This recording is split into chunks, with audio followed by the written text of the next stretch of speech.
Kinaltunak 5 egun eskas egin ditu Kataluniako kostaldean beste 3 pilotariekin, baina indar berrituta itzuli da. Amezketarrak oporrak beharrezkoak zituen.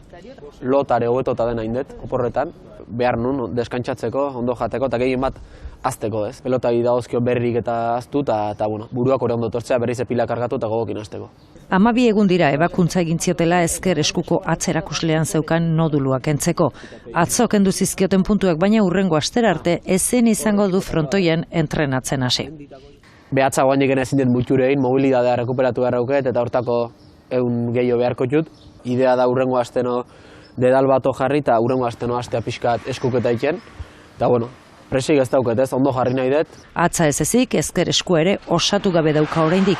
Hilabete da azken partidua jokatu zuela. Guain bertan naiztak eldion, rekuperatzea kostatzen nahi zait, eskuke guandik ere bigun dauzket, eta denboa beharkot, frontoien eskuketa egin da ondo jartzen.